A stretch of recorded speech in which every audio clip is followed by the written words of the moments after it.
तो hello friend, आप लोग को शिवा स्टडी क्लासेस में बहुत बहुत स्वागत करता हूँ। जैसा कि आप लोग जान रहे हैं कि हम जियोग्राफी का वीवीआई ऑब्जेक्टिव करा रहे थे और हिंदी वर्णिका का वीवीआई ऑब्जेक्टिव हम पाँचों चैप्टर का करा दिए हैं। आप लोग देखना चाहते हैं तो जाइए सर्च कीजिए YouTube channel Shiva study classes. Shiva study classes पर जाकर देखिए, वहाँ पर हम वीडियो में डाला हुआ है हिंदी वर्णिका का पहला चैप्टर, दूसरा चैप्टर, तीसरा, चौथा, पाँचवा, पाँचों चैप्टर का हम वीडियो डाल दिए हैं। तो इस लेक्चर में हम बताने वाले हैं जियोग्राफी मतलब भूगोल का चैप्टर पहला, भूगोल का चैप्टर पहला का भी पहला का गा मतलब कि घा हो गया, का खा गा घा मतलब 5 खंड में बताया, 4 खंड में। तो हम घा बताने वाले हैं। वन संसाधन हो गया, हम इसमें आज खनिज संसाधन के बारे में बताने वाले हैं। तो आइए हम और सबसे पहले हम ऑब्जेक्टिव पर बात करते हैं कि क्या पूछ रहा है ऑब्जेक्टिव में। तो आइए हम बोर्ड पर बात करते हैं। बोर्ड पर क्या लिखा है, तो Shiva study classes for class 10th। और हम एक चीज़ बता देना चाहते हैं कि जो जो शिवा स्टडी क्लासेस को सब्सक्राइब नहीं किए हैं, सबसे पहले आप लोग सब्सक्राइब कर दीजिए, उसके बाद क्लास को देखिए। और जो जो लाइक नहीं किए हैं वो भी लाइक कर दीजिए। लाइक भी काहे कि लाइक करने में आप लोग को कुछ ज़्यादा नहीं बाबू, सिर्फ क्लिक करना और लाइक हो जाएगा। तो आइए क्वेश्चन पर बात करते हैं। यह क्या है, भूगोल। भूगोल का चैप्टर 1 आई घा मतलब कि खनिज संसाधन। ये भूगोल का खनिज संसाधन का वीवीआई ऑब्जेक्टिव करा रहे हैं। इसमें से भी क्वेश्चन पूछा जाता है बोर्ड एग्जाम में। 3-4 क्वेश्चन हर चैप्टर से मतलब ऑब्जेक्टिव आता है। 3-4 क्वेश्चन हर चैप्टर से ऑब्जेक्टिव आता है। तो अब बोर्ड एग्जाम में अभी लगभग कहा जाए तो 2-3 महीने लगभग अभी बाकी है। आप लोग मन लगा कर पढ़ाई कीजिए और डेली सेट प्रैक्टिस मारिए, सेट प्रैक्टिस से ऑब्जेक्टिव का डेली मारिए। और सब्जेक्टिव का भी अभी ना जनवरी से शुरू कर दीजिएगा। अभी ऑब्जेक्टिव का पर ज़्यादा ध्यान दीजिए, ताकि सब्जेक्टिव तो अपना मन से भी लिख देगा, नहीं उसके बारे में नहीं जानेगा तो, लेकिन पढ़ा रहेगा तब, ऐसे ना उसके बारे में पढ़ा रहेगा तब लिखेगा, लेकिन ऑब्जेक्टिव को तो याद करना है बाबू, ऐसे तो नहीं होगा। तो आइए क्वेश्चन पर हम बात करते हैं। पहला क्वेश्चन है कि भारत में किस खनिज का अभाव है। आप लोग जानते हैं इस क्वेश्चन का आंसर, तो कमेंट कीजिएगा कि भारत में किस खनिज का अभाव है। तो भारत में किस खनिज का अभाव है, पहला ऑप्शन है लोहा, अभ्रक, कोयला, लेड। भारत में किस खनिज का अभाव है, लोहा, अभ्रक, लेड। जल्दी बताइए आप लोग आंसर। तो इसका सही आंसर क्या है, लेड है। इसका सही आंसर क्या है, भारत में जो है लेड खनिज का अभाव में इसका तो कमी है। जो भारत में है ना बाबू, सब खनिज तो लगभग ठीक ठाक है, लेकिन लेड का कमी है बहुत, ना मतलब के बराबर, नहीं एक बराबर, ना मात्रा में है, नगण्य मात्रा में है। तो इसका आंसर क्या होगा, लेड। कोयला नहीं होगा, अभ्रक भी नहीं होगा, लोहा भी नहीं होगा। ये क्वेश्चन बोर्ड एग्जाम में 2018 के मतलब 2018 में पूछा गया है। 2018 वर्ष में पूछा, 2018 इसे मतलब कि पूछा गया है 2018 में। तो आइए क्वेश्चन नंबर 2 पर बात करते हैं। पीतल बनाया जाता है, पीतल तो बनाया जाता है, तो कैसे बनाया जाता है पीतल, जो किस किस से मतलब धातु खनिज से मिलकर बना रहता है। जल्दी आप लोग बताइए कि पीतल बनाया जाता है किस किस खनिज से बनाया जाता है और मिलकर बना रहता है। तो पहला ऑप्शन क्या है, तांबा से, जास्ते से, तांबा एवं जास्ता दोनों से। जल्दी बताइए आप लोगों इसका आंसर कमेंट में। ये जो क्वेश्चन 2019 के द्वितीय पाली में पूछा गया है, 2019 के द्वितीय पाली में पूछा गया है। इसका आंसर क्या है कि पीतल बनाया जाता है तांबा से, जास्ता से, तांबा एवं जास्ता दोनों। तो बाबू है ना, जो पीतल है ना, तांबा एवं जास्ता दोनों से बनाया जाता है। तांबा एवं जास्ता को मिलाकर एक पीतल का निर्माण किया जाता है, मतलब पीतल बनाया जाता है तांबा और जास्ता दोनों को मिलाकर। सिर्फ तांबा से नहीं होगा, ना ही सिर्फ क्या कहते हैं जास्ता से होगा। इसका आंसर क्या होगा, तांबा एवं जास्ता दोनों से। जगह कम रहने के कारण आप 3 ही ऑप्शन दिया। इसका ऑप्शन रहता है डी में मान लो ऑल ऑफ दिस, मतलब इनमें से सभी ऑल ऑफ दिस या नॉन ऑफ दिस, कुछ भी दे रहेगा, लेकिन अब जगह कम रहने के कारण हम 3 ही ऑप्शन दिए। तो आइए क्वेश्चन नंबर 3 पर। कोयला क्या है, कोयला क्या है, कोयला इसमें पूछ रहा क्या है, नवीकरणीय संसाधन, अनवीकरणीय संसाधन है। जल्दी बताइए कोयला क्या है। तो कोयला क्या है, नवीकरणीय संसाधन, अनवीकरणीय संसाधन या जैव संसाधन। सबसे पहले जाने कि नवीकरणीय क्या, अनवीकरणीय क्या है। तो नवीकरणीय मतलब कि जिसका मतलब कि नवीकरणीय संसाधन कौन कौन है? वह संसाधन जिसका उपयोग हम बार बार करेंगे लेकिन ख़त्म नहीं होगा, वह प्राकृतिक के देन है। जो प्राकृतिक के द्वारा मतलब कि बना हुआ है, उसको आप जितना भी मतलब यूज करना है यूज कीजिए। जैसे में है धूप, सूरज है, तो उस सूरज से आप जितना भी धूप लेते हैं वो कभी ख़त्म नहीं होता है। डेली सुबह वो उगता है और शाम को ढल जाता है, इसका काम है। लेकिन आप जितना भी मतलब धूप लीजिए सूरज से, वो कभी कमेगा नहीं। वो ये क्या है मतलब नवीकरणीय संसाधन, मतलब प्रकृति के द्वारा जितना भी है वस्तु, प्राकृतिक वस्तु, उसका आप लोग उपयोग जितना भी कीजिए लेकिन वो घटेगा नहीं। उसी को हम नवीकरणीय संसाधन बोलते हैं। अनवीकरणीय संसाधन क्या है? अनवीकरणीय मतलब कि संसाधन है, उसका आप लोग एक बार उपयोग कीजिएगा, यूज कीजिएगा और दोबारा मतलब पुनः समाप्त हो जाएगा। ये जैसे में कोयला को एक बार जलाइएगा तो वो समाप्त हो जाएगा, तो समाप्त हो जाएगा फिर मतलब राख बन जाएगा। तो उसको फिर से कोयला बनने के लिए बहुत लाखों हजारों वर्ष लगता है। लाखों हजारों वर्ष मतलब कि लगता है।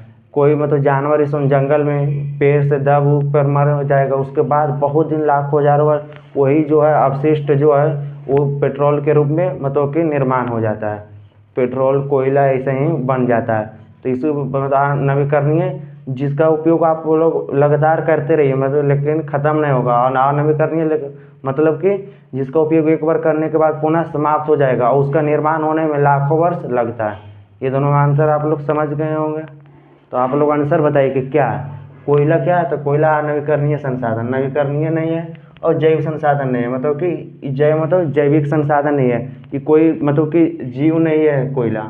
जैव संसाधन मतलब कोई जैविक जैसे पेड़ पौधा, ये जैव संसाधन है लेकिन कोयला नहीं है। आइए क्वेश्चन नंबर 4 में लॉ एक्स है, ये भी उसमें पूछ रहा है नवीकरणीय, अनवीकरणीय और मतलब कि मानवकृत संसाधन, और इसमें जैव संसाधन। नवीकरणीय तो बता दें, अनवीकरणीय भी बता दें, मानवकृत मतलब मानव के द्वारा। तो लॉ एक्स तो मानव के द्वारा, उसके बाद मरम्मत किया जाता है, लेकिन सबसे पहले अनवीकरणीय संसाधन के अंतर्गत जाएगा, क्योंकि इसको एक बार उपयोग करने के बाद इसका दोबारा इस तुरंत मतलब पुनः समाप्त हो जाता है। इसको बनने में लाखों करोड़ों वर्ष लगता है लॉयस का। तो इसका आंसर क्या होगा? अनवीकरणीय संसाधन। तो लॉयस क्या? अनवीकरणीय संसाधन। तो आप लोग इसका मतलब एक बार स्क्रीनशॉट लीजिए, उसके बाद हम 5वां क्वेश्चन लेके आते हैं। तो हमें उम्मीद है कि आप लोग स्क्रीनशॉट ले लिए होंगे। तो आइए अब क्वेश्चन नंबर 5 पर। क्वेश्चन नंबर 5 बोल रहा है कि निम्न खनिजों में कौन कोडर्मा से संबंधित है? मतलब कि जो उसमें ऑप्शन दिया हुआ है, निम्न खनिजों में से कौन कोडर्मा से संबंधित खनिज है? मतलब कोडरमा मतलब कि झारखंड में कोडरमा जिला है जो कोडरमा से संबंधित मतलब कि खनिज है। तो आप लोग बताइए इसका आंसर क्या होगा कि कोडरमा से संबंधित खनिज कौन सा है? तो ऑप्शन है बॉक्साइट, अभ्रक, लौह, तांबा। तो ऑप्शन है बॉक्साइट, अभ्रक, लौह और तांबा। तो आप लोग जल्दी बताइए इसका आंसर कि जो कोडरमा है जो किस खनिज से संबंधित है। तो आप लोग इसका आंसर सही सोच रहे होंगे अभ्रक। आप लोग इसका सही आंसर क्या सोच रहे होंगे? तो अभ्रक है जो सही आंसर है। अभ्रक है जो कोडरमा से संबंधित है। तो आइए क्वेश्चन नंबर 6 पर। कौन सा लौह युक्त खनिज का उदाहरण है? लौह युक्त खनिज का उदाहरण कौन सा है? लौह या लौह युक्त? लौह 3 प्रकार का होता है बाबू। लौह 3 प्रकार का होता है, हेमाटाइट, मैग्नेटाइट और मैग्नेटाइट और उसमें से फिर लिग्नाइट होता है, तीनों होता है। लौह 3 प्रकार का होता है। इसमें क्वेश्चन है कि कौन सा लौह युक्त खनिज का उदाहरण है? तो अभ्रक नहीं है, बॉक्साइट भी नहीं और चूना पत्थर भी नहीं। तो इसका आंसर क्या होगा? मैग्नेटाइट। ये क्वेश्चन है 2021 के द्वितीय पाली में पूछा गया है कि कौन सा लौह युक्त खनिज का उदाहरण है। क्वेश्चन नंबर 7 में किस खनिजों को उद्योगों का जननी कहा जाता है?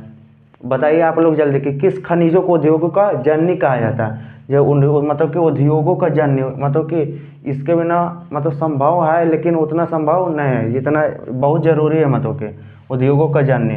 तो तांबा, लोहा, अभ्रक, सोना। आप लोग जल्दी बताइए उद्योगों का जन्य मतलब कि बहुत ज़्यादा मात्रा में इसका उपयोग होता है। जैसे लोहा का उपयोग बहुत ज़्यादा मात्रा में होता है, तो इसका आंसर क्या होगा? लोहा। उद्योगों का जननी किसे कहा जाता है, तो लोहा को। इसका आंसर क्या होगा, लोहा। ये जो क्वेश्चन है वो 2019 और 21 में पूछा गया है। तो आइए क्वेश्चन नंबर 8 पर, बॉक्साइट का सबसे बड़ा उत्पादक राज्य कौन है। क्वेश्चन पूछ रहा है कि बॉक्साइट का सबसे बड़ा उत्पादक राज्य, मतलब भारत में सबसे ज़्यादा किस राज्य में बॉक्साइट का उत्पादन होता है, उत्पन्न होता है, और मतलब बॉक्साइट का निर्माण होता है, किस राज्य में सबसे ज़्यादा होता है बॉक्साइट का निर्माण। तो आप लोग बताइए, गुजरात में, झारखंड में, उड़ीसा में, बंगाल में। जल्दी बताइए आप लोग इसका आंसर। तो बंगाल में नहीं होगा, झारखंड में भी नहीं होगा, गुजरात में भी नहीं होगा। तो इसका आंसर क्या है, उड़ीसा में। बॉक्साइट का सबसे बड़ा उत्पादक राज्य क्या है, तो उड़ीसा है। उड़ीसा में है ना बहुत प्रचुर मात्रा में मतलब बॉक्साइट का उत्पादन होता है, उत्पादन मतलब कि निर्माण होता है। कौन कार्बनिक खनिज है, कार्बनिक खनिज क्या होता है, तो जिसमें कार्बन की मात्रा होता है। कार्बनिक खनिज और अकार्बनिक खनिज, मतलब कार्बनिक और अकार्बनिक आधात्मिक खनिज के प्रकार है। आधात्मिक खनिज दो प्रकार का होता है, कार्बनिक और अकार्बनिक। और धात्विक खनिज भी दो प्रकार का होता है, मतलब उसमें क्या, धात्विक खनिज दो प्रकार का होता है और अधात्विक खनिज भी दो प्रकार का होता है। तो अधात्विक खनिज में कार्बनिक और अकार्बनिक आ गया। तो इसमें पूछ रहा है कार्बनिक खनिज क्या है। कार्बनिक खनिज है, निम्न में से कौन कार्बनिक खनिज है, तो कोयला है, अभ्रक है, तांबा है, बॉक्साइट है। बताइए आप लोग कि कार्बनिक खनिज कौन सा है जिसमें कार्बन की मात्रा पाया जाता है, उसे कार्बनिक खनिज कहते हैं। तो कार्बन की मात्रा किस में पाया जाता है, अभ्रक में तो नहीं होगा, तांबा में भी नहीं होगा, और बॉक्साइट में भी नहीं होगा। तो इसका आंसर क्या है, कोयला में। कोयला जो कार्बनिक खनिज है। आइए क्वेश्चन नंबर 10 पर हम बात करते हैं। तो निम्न में से कौन सा लौह अयस्क का एक प्रकार है। पूछ रहा निम्न में से कौन सा एक लौह अयस्क का प्रकार है। लौह अयस्क का 3 प्रकार होता है। तो पूछ रहा है कि कौन कौन लौह अयस्क का प्रकार है। तो आइए हम ऑप्शन में देखते हैं, लिग्नाइट, हेमाटाइट और बिटुमिनस। बिटुमिनस तो नहीं होगा और लिग्नाइट नहीं होगा। इसका आंसर क्या होगा, हेमाटाइट होगा। निम्न में से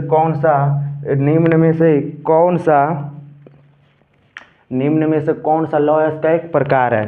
तो हेमाटाइट है, लिमोनाइट है और मैग्नेटाइट है। इसका 3 प्रकार क्या है, मैग्नेटाइट, हेमाटाइट, लिमोनाइट।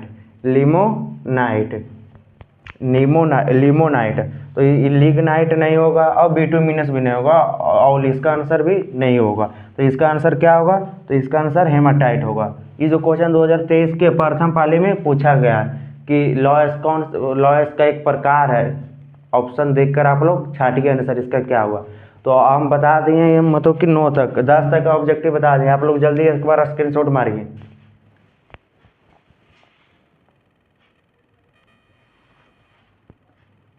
तो हमें उम्मीद है कि आप लोग स्क्रीनशॉट ले लिए होंगे। तो आइए अब क्वेश्चन नंबर 11 पर हम बात करते हैं। 10 तक हो गया था।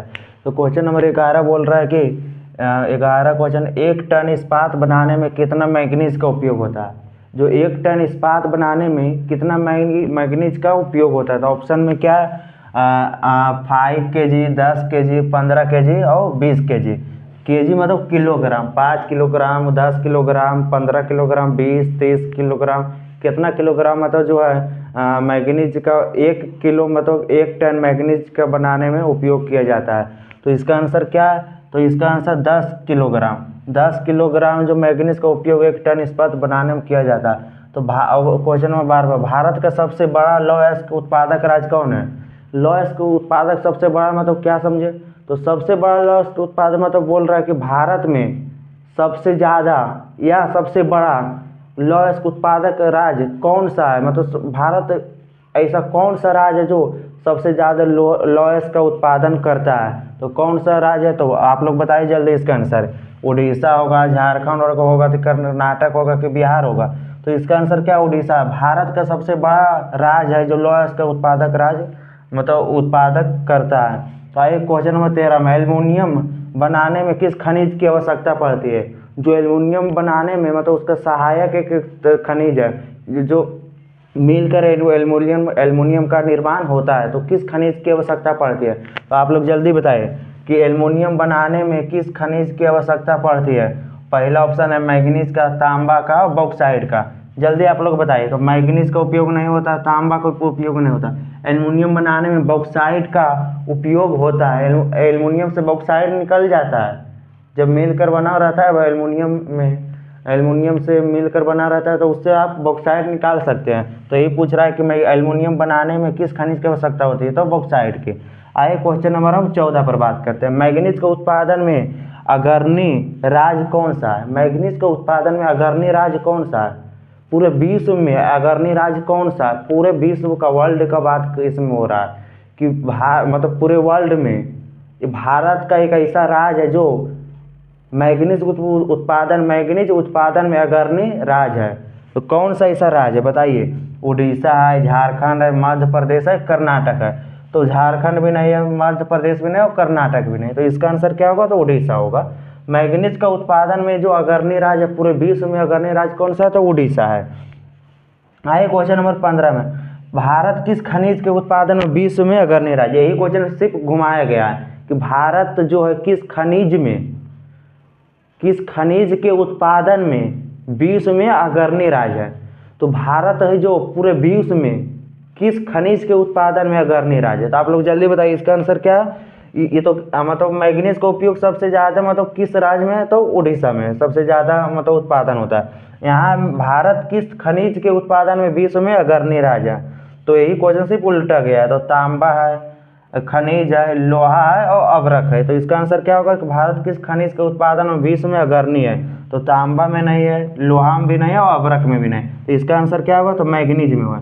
मैग्नीज में है जो पूरे भारत में एक ऐसा राज्य है, पूरे विश्व में, भारत नहीं पूरे विश्व में, विश्व मतलब वर्ल्ड, संसार, पूरे संसार में भारत का एक ऐसा राज्य है जहाँ पर सबसे ज़्यादा मतलब कि मैग्नीज का उत्पादन होता है। अग्रणी राज्य है, एकदम बहुत ज़्यादा वो उत्पादन होता है मैग्नीज का। तो 15 तक हो गया।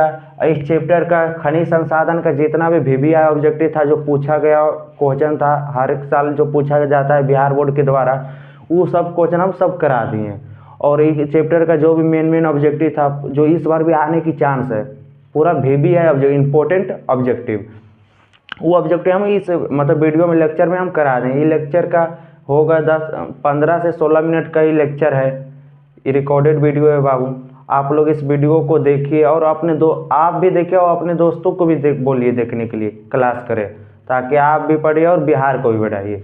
तो इस वीडियो को हम यहीं अंत करते हैं। आप लोग से हम निवेदन करना चाहते हैं कि जो चैनल को सब्सक्राइब नहीं किए हैं, सबसे पहले सब्सक्राइब कीजिए, उसके बाद बेल आइकन को मतलब क्लिक कर दीजिए, ताकि नोटिफिकेशन देते रहो। लाइव क्लास भी होता है बाबू डेली 4:30 बजे, शाम को 4:30 बजे मैथ का भी लाइव क्लास हो रहा है। और मैथ में उसमें अभी बहुत मतलब कि वेरी इंपॉर्टेंट चैप्टर चल रहा है, इंपॉर्टेंट चैप्टर, जिसका नाम क्या है? त्रिकोणमिति। त्रिकोणमिति मतलब त्रिकोणमिति, जो त्रिकोणमिति 40 नंबर का उसमें पूछा जाता है बाबू। हम पिछला वीडियो में भी बोले कि त्रिकोणमिति शुरू हो गया, उसमें भी इस वीडियो में भी हम बोल रहे हैं त्रिकोणमिति है बाबू, जो बहुत वेरी इंपॉर्टेंट चैप्टर है, 40 नंबर मायने रखता है बाबू मैथ का एग्जाम में।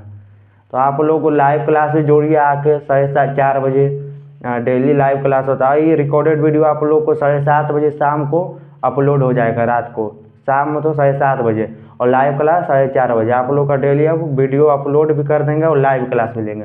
तो इस वीडियो को आप लोग ज़्यादा से ज़्यादा शेयर कीजिए, और वीडियो अच्छी लगी तो लाइक और सब्सक्राइब कीजिए। धन्यवाद।